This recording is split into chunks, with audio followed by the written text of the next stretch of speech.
الشيطان الرجيم بسم الله الرحمن الرحيم وصلى الله على سيدنا ونبينا محمد وآله الطاهرين اللهم صل على محمد وآل محمد.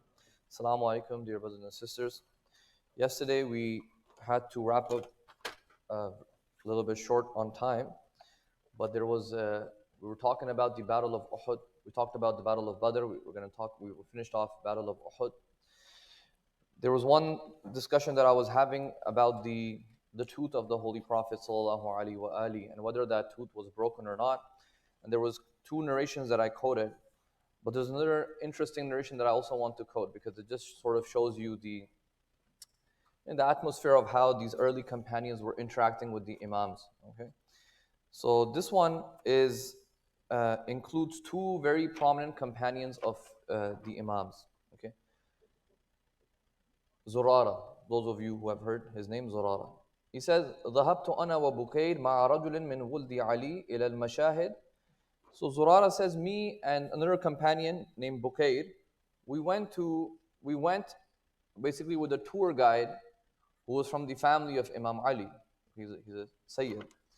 إلى المشاهد, to go and see the places of ziyarah in Medina. حتى انتهينا إلى أحد, until we arrived at Uhud. Even today, they have these tour guides, Shia tour guides, who will take you around Medina. So it's the same concept.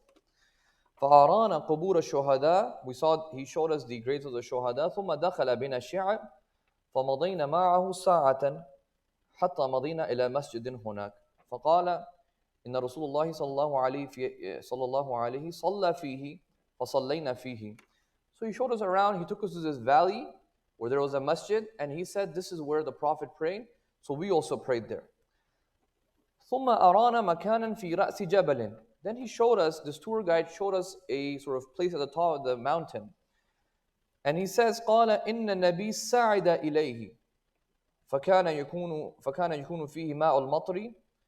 The Prophet climbed up this mountain, this cave basically, and there was some rainwater over there. قَالَ Zurara says, فَوَقَعَ فِي نَفْسِي أَنَّ رَسُولَ اللَّهِ لَمْ يَسْعَدْ إِلَى مَاءٍ.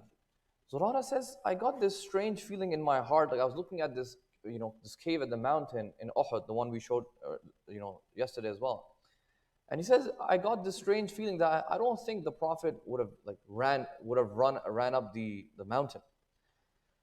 So he says to the tour guide, he says, I will not come with you to the cave. Ana na'im ha huna. He wants to take a nap.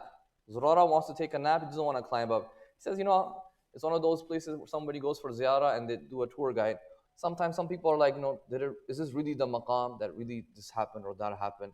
So Zurara is feeling the same way. Is this really the place where the Prophet went up? He says, I'm not interested in going. I want to take a nap down here. So he says, you and Bukair go up there. Anyways, they go. Bukair goes to the cave and he comes back down. فانصرفنا جميعا حتى إذا كان الغد أتينا أبا جعفر عليه السلام. Okay, Imam Baqir عليه السلام. He says the next day we went to go meet Imam Baqir.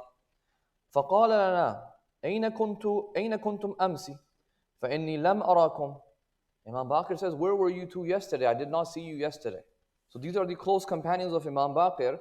Just one day they were gone and Imam Baqir عليه السلام is asking about them. Where did you guys go? I did not even see you in the city. فأخبرناه ووصفنا له المسجد والموضع الذي زعم أن النبي صعد إليه فغسل وجهه فيه. He says, we started to tell Imam Baqir, we went to this place in Uhud, and the tour guide showed us this place where he washed his face. The Prophet washed his face because he was injured. Look at Imam Baqir alayhi salam's response. ما أتى رسول الله ذلك المكان قط. The Prophet did not go up on this makan at all. فَقُلْنَا لَهُ وَرُبِيَ لَنَا أَنَّهُ كُسِرَتْ رُبَاعِيَتُهُ. They said, no, but they say for us that, the people, the non-Shias, they say that no, his tooth, the front tooth was broken. So that's why he went up. The Imam says, لا قَبَضَهُ اللَّهُ سَلِيمًا. The Prophet, Allah subhanahu wa ta'ala took the life of the Prophet from this world. Saliman, his body was never disfigured. He did not have a missing tooth. وَلَكِنَّهُ شُجَّ فِي وَجْهِهِ, but he did get a severe cut on his face. فَبَعَثَ عَلِيًّا فَأَتَاهُ بِمَاءٍ فِي حَجْفَةٍ. He sent Imam Ali, and Imam Ali brought water in basically his shield. The shield must have been like curved. He brought some water in his shield. فَعَافَهُ رَسُولُ اللَّهِ أَنْ يَشْرَبُ مِنْهُ وَغَسَلَ وَجَهُ. He was able to basically drink from this, and he was able to clean his face. And yesterday we also mentioned how Lady Fatima Salamullah alayha was also there, and she also was using the same water to clean her father's face. So this, I wanted to end it off with this point that I basically left it off here. I wanted to quote this story. After the Battle of Uhud, okay, what happens is there is an event that takes place in Medina. Because I did not do the discussion on the Constitution of Medina, so I'm just going to reference it briefly here. In the Constitution of Medina, there was one sort of article and clause that said that if a tribe member from one of the tribes accidentally kills the tribe member of another, a member of another tribe accidentally, you obviously have to pay the diya, the blood money for it. The article in the Constitution says that all the tribes who are participants in this Constitution have to pitch in. Not one tribe will basically take the entire burden for that. This was one of the articles. What happens is one of the Muslims accidentally kills a tribe member that he thought was one of the enemies, but he accidentally kills an innocent person. So now the Muslims are pitching in with part of the blood money, and so are the other tribes. One of the Jewish tribes, which is Banu Nadir, they start to make excuses. They say, no, we're not gonna, right now, come a bit later, come tomorrow, and then tell the Prophet, come to us and we will give you, basically. It's almost like we'll give you cash in hand. They're making excuses. And the munafiq Abdullah bin Ubay, who I've mentioned a couple of times, he goes to Bani Nadir and he says, look, do not pay the blood money.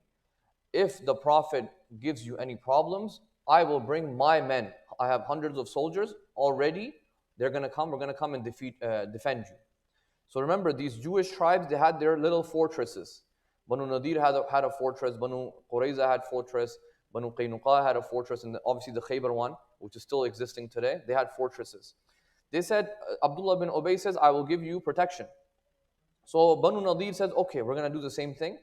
And what they do instead is they invite the Prophet. They say, no, come, we're going to give you cash. We're going to give you the money when you come visit us. But what they were really doing is that they were getting ready and preparing to basically fight the Prophet. Banu Nadir started to do that.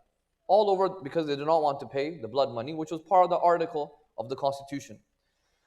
When the Prophet, he gets the news that the Banu Nadir are actually making an excuse. They are not going to pay. Instead, they are inviting us so that they can basically attack us. So what the Prophet does is that he basically lays a siege on Banu Nadir.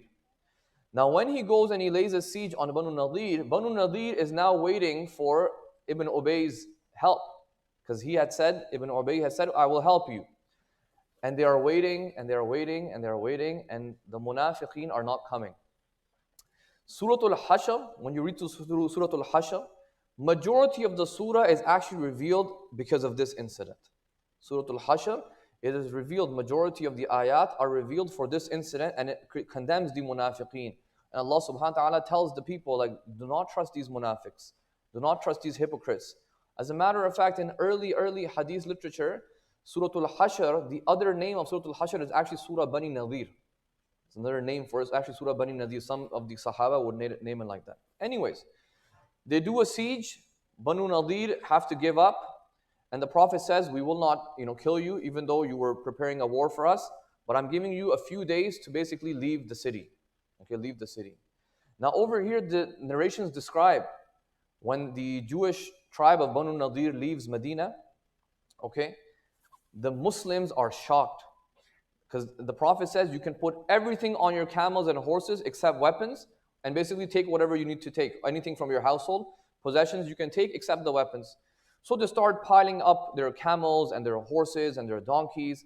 And they say that the people of Medina, when they saw the tribe of Banu Nadir, the women and the men and the children leaving Medina, they were shocked at how rich they were. They did not know that just in the south of their own hometown was such a rich Jewish tribe that was living there. They saw the woman wearing very colorful clothes and jewelry and ornaments, and they were just leaving the city of Medina. And Banu Nadir goes and joins basically the Jews of Khaybar. They go and join the Jews of Khaybar. Okay, so this context, I had to mention this. What happens is, after this entire incident happens, Banu Nadir is upset.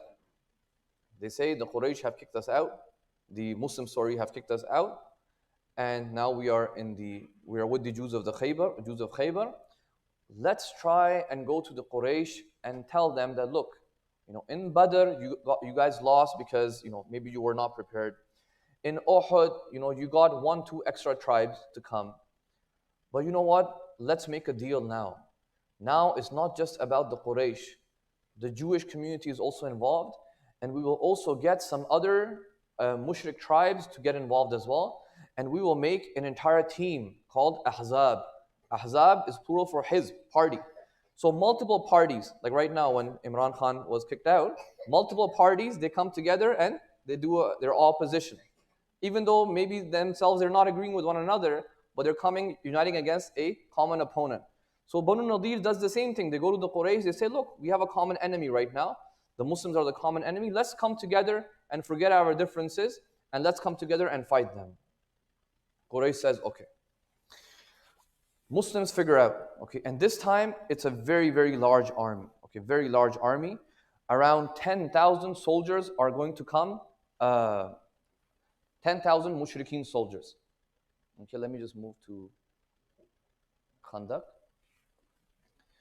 10,000 soldiers are going to come from the mushrikeen, and the Muslims are going to have 3,000 soldiers. Okay, 3,000 soldiers inside the city. The mushrikeen have made a treaty and an alliance with a tribe called Banu Ghatafan. Banu Ghatafan is a huge tribe just on the east of Arabia. They're a huge tribe. And also Bani Asad. Same Bani Asad that will bury the Shuhada of Karbala. Bani Asad, that time Bani Asad is not a Muslim tribe. They're mushrikeen. So Bani Asad, Bani Ghatfan, and Quraysh, Banu Nadir, Bani what's his name? Qaynuqa, and the Jews of Khaybar, they are all going to come and plan an attack on Medina. One Jewish tribe is still existing, and that is Bani Qurayza. Bani Qurayza lives over here. Okay, I want you guys to note this. Bani Qurayza lives down south over here. Okay, what do they say? The Muslims begin to sort of get a little bit worried. They're like, okay, 10,000 people are coming, different tribes, and we're not gonna survive this. What are we supposed to do? They say, look, in the south, if you look at south of Medina, it's usually the remains of ancient volcanic eruptions that had taken place. These are all volcanic rocks, by the way. In Medina, these are all volcanic rocks. Ancient volcanoes that probably were here. So usually nobody attacks from the south. It's very difficult to attack from the south. And the Prophet is saying, look, and also Bani Qurayza, who's a Jewish tribe, they have not violated the constitution. They are part of our team. So the Jewish tribe here, they will defend us. They will not betray us. So the only place that is left to protect is basically in the north. If you notice, Uhud also took place over there. Okay. What are they going to do? They begin to consult. The Prophet, once again, he consults. He says, look, we need to come up with a war strategy by which we can either fight this Ahzab, this entire team of disbelievers who are coming, or somehow get them to repel them. It is over here that Salman Farsi gives an advice. He says, look, in Persia, we use something called a trench. And this trench, now it's not that the Arabs didn't know what a trench is. They knew what a Khandaq was. But they never realized you could use it for a battle. So Salman Farsi says, look, why don't we dig a trench?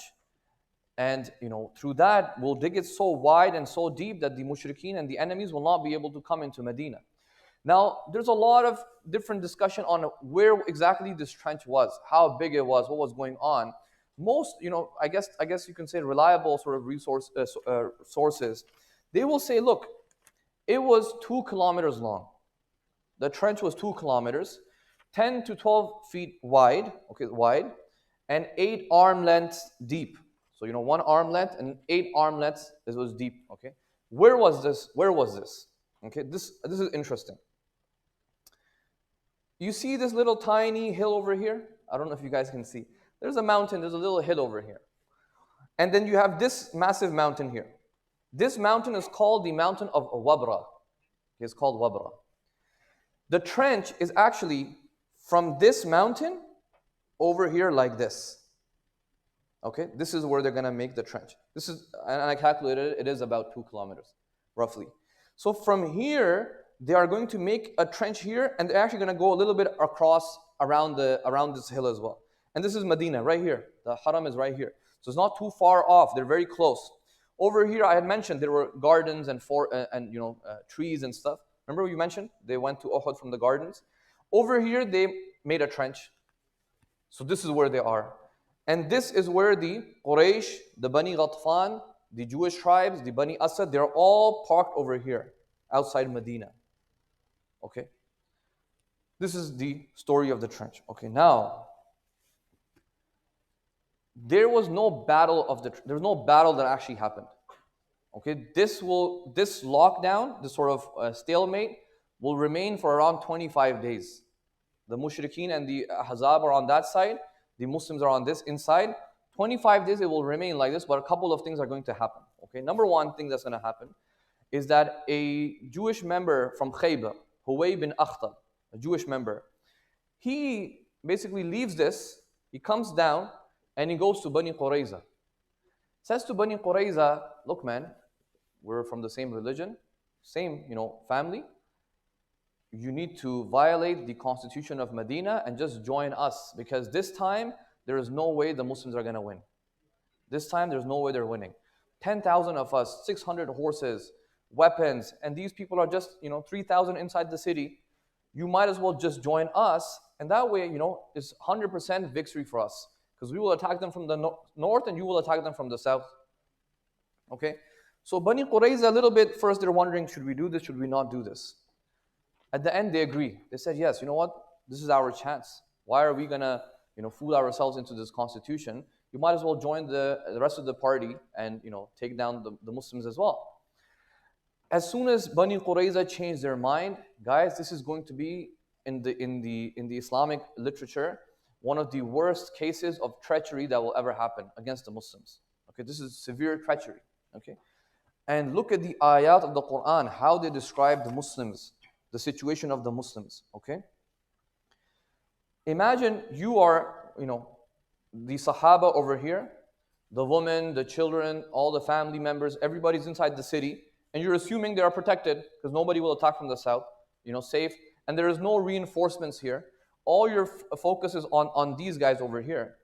As soon as the rumor spreads that the Bani Qurayza have been treacherous, the Prophet sends two, 3 companions to go and verify this.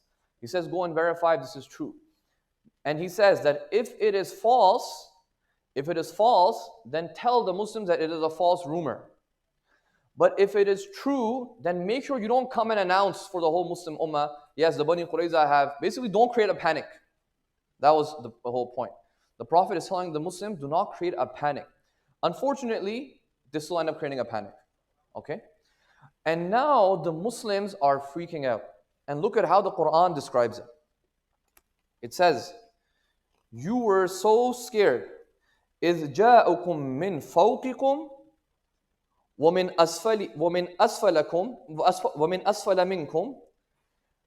The time when the enemies were coming from your top and from the bottom, and from basically beneath you.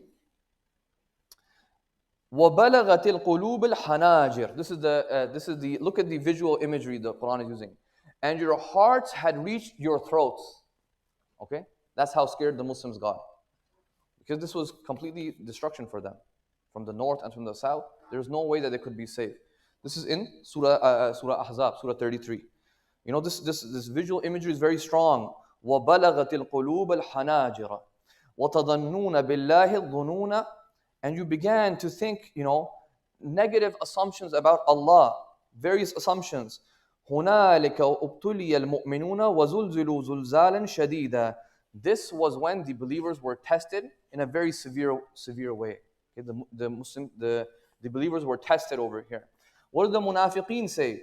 وإذ يقول المنافقون والذين في قلوبهم مرض ما وعدنا الله ورسوله إلا غرورا.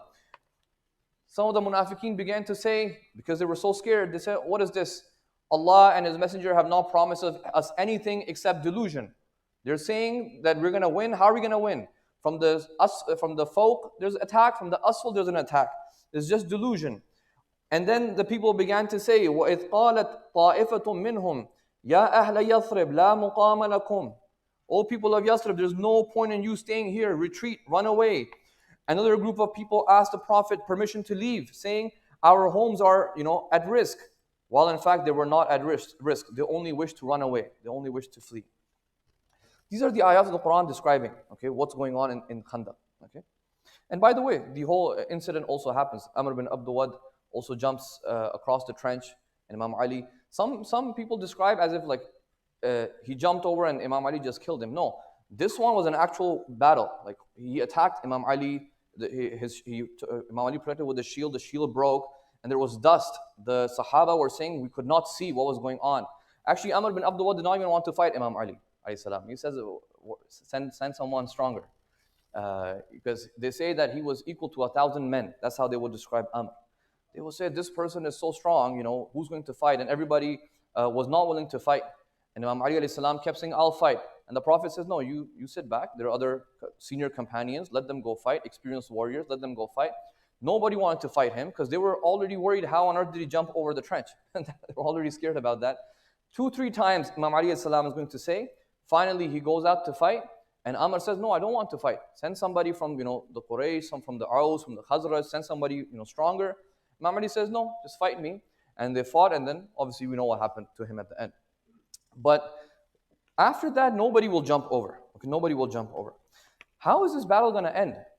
There is a person named Nu'aym bin Mas'ud. Okay, Nu'aym bin Mas'ud, he is from the Bani Ghatafan, the famous big tribe that I was talking about, from Bani Ghatafan. He had actually secretly become a Muslim.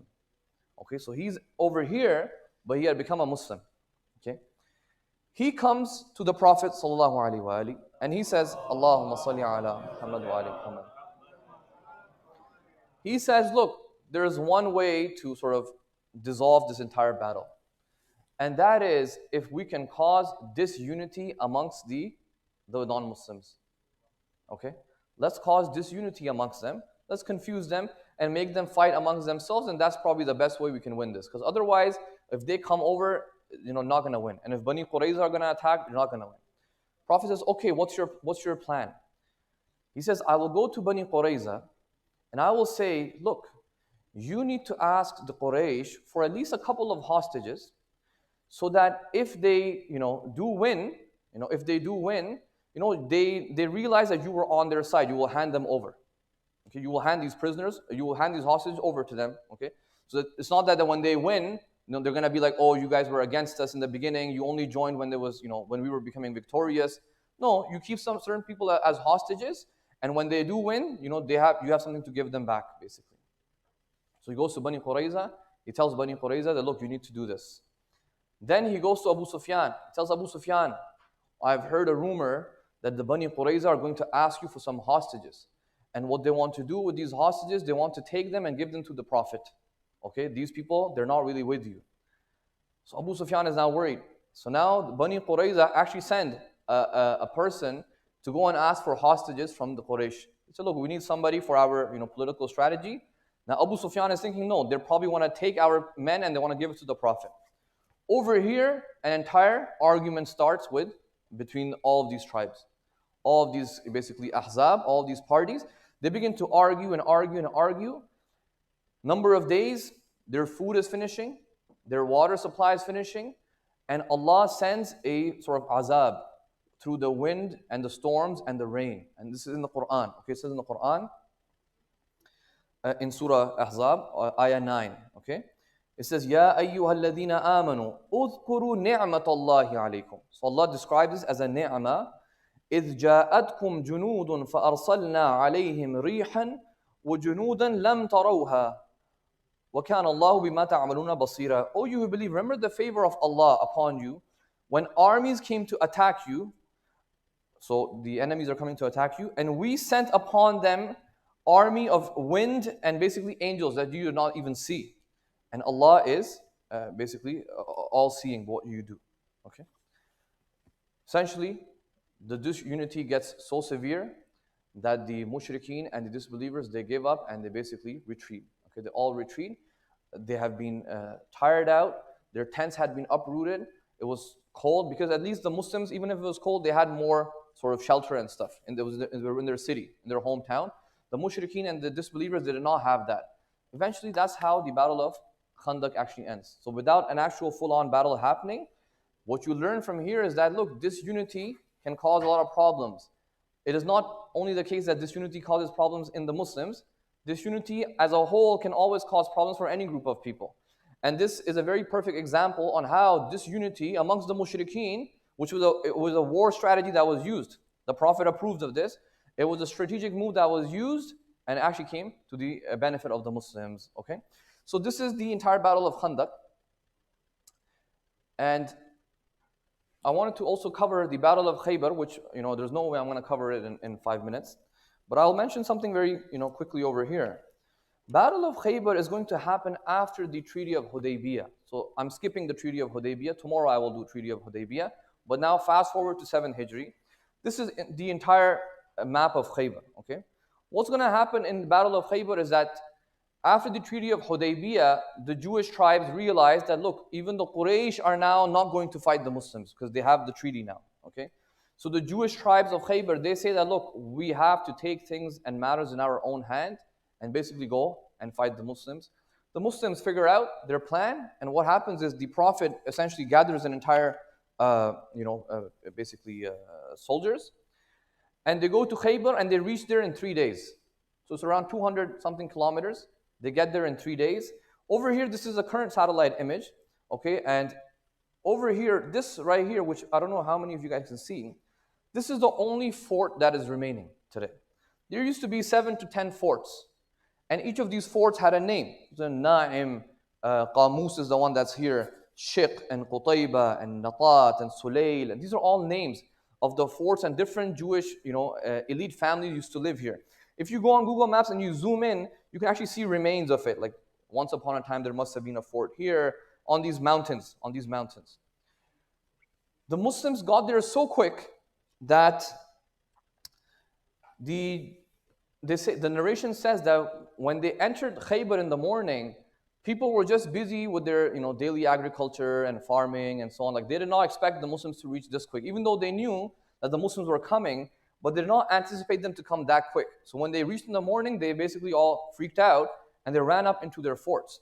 Now what happens is, one by one, each fort is going to get attacked and sieged. So first, the Muslims go into one of the forts, for example, Na'im. They go there, they siege it for 2-3 days. The water supply finishes, the food finishes, and the Jewish families, they escape and they go join the second fort. So this fort is now conquered. That's what it means to get conquered. Nobody has to die in this. It's just a siege. Okay, one fort is conquered. Then they go to the second fort. Again, 2-3 days. They're waiting. They're trying to put block the supplies of food and stuff. That finishes. They escape. They go to the third fort. Third fort, fourth fort, fifth fort, sixth fort. All the forts are getting conquered in around 2-3 days, until the final fort, which is the fort of Qamus. Hisn is called Hisn of Qamus. And it is here that the entire story, which I have from Sahih Muslim, I brought it from Sahih Muslim today, and Sahih Muslim and Tariq Tabari, where they say that this one, they were unable to conquer it. The Muslims, they were having a lot of difficulty. This entire Khaybar takes around 19 days, by the way. 19-20 days. It's not happening very quickly. 20 days, and remember, it's not like they're going to Medina bringing some food and water for themselves. They're at battle. They cannot just go away and come back. 19-20 days, they are there, and over here it says in the Sunni books that first Abu Bakr went to conquer Qamus. It failed. Then Umar went. He failed. And multiple Sahaba went. They failed. And then the Prophet said, by God, tomorrow I shall give the banner to a man who loves God and His Messenger, whom Allah and His Messenger love, and Allah will bestow victory upon him. Okay? I'm going to quote it from two different sources. One from Tabari. Tabari says this, Tariq Tabari. When Ali reached the citadel of Qamus, he was met at the gate by Marhab, a Jewish chief who was well experienced in battle. Marhab called out, Khaybar knows well that I am Marhab, whose weapon is sharp, and a warrior who is tested. Sometimes I thrust with my spear. Sometimes I strike with my sword. When lions advance in burning rage. Okay, so Marhab is basically reading the Rajz, the poetry before the battle. Okay, this is what the Tabari is saying. Look at Sahih Muslim. Sahih Muslim has a little bit different. Okay, in this Sahih Muslim report, it says Marhab had already come out before Imam Ali went to fight. Marhab had already fought somebody else, a person named Amir, and he had killed Amir, one of the Muslims. Okay.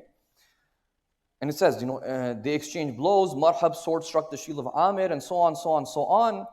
The Prophet and the Sahaba said, look, even this brother Sahaba, whose name is Amir, even he has been killed. He's one of the shuhada of Khaybar. The Prophet says, then he sent to me Ali, who had an issue with his eyes, illness with his eyes. And the Prophet says, I will give the banner to a man who loves Allah and His Messenger, or whom Allah and His Messenger love. So I went to Ali, brought him along, and he had sore eyes. And I took him to the Prophet, basically the Sahaba is saying, who applied his saliva to his eyes, and he got well. The Messenger gave him the banner, and Ali went to meet Marhab in a single combat. The latter advanced chanting. So Marhab is chanting. Khaybar knows certainly that I am Marhab, a fully armed and well-tried warrior, when war comes spreading its flames. Marhab is saying, if the war comes at me, the lions are charging at me, Khaybar knows that I will take them down. Imam Ali replied, this is from Sahih Muslim, I am the one whose mother named him Haydar, and I am like a lion of the forest with a terror-striking force. I give my opponents the measure of sandara in exchange for a sa'. These are measuring units of that time. Okay, basically means that they attack me once, I will attack them with 2 times the force. Imam Ali is using the Arabic units of that time. The narrator says, Ali struck at the head of Marhab and killed him. So the victory, meaning the entire capture of Khaybar, was due to him. And this long tradition has also been handed down through different chains of transmitters. This is from Sahih Muslim. Okay, this is from the Ahlul Sunnah books. So the Ya Ali. Inshallah, there's a lot of lessons and reflection points that are in these 2 battles, and actually all 4 battles, which unfortunately I did not have time to go through because of lack of time. But at the very least, I hope the entire context is clear, because before you go into lessons, the context of these battles has to become very, very clear. And I hope, inshallah, in these 2 days I was able to do that. Maybe at another time, there is, another Ramadan, maybe next year, we can go into more of the reflection points. There's a lot of discussion here. The Prophet ﷺ, his strategic moves, what was he doing, what was he not doing, and so on. Inshallah, we will maybe talk about that another time. وصلى الله على سيدنا ونبينا محمد وآله الطاهرين.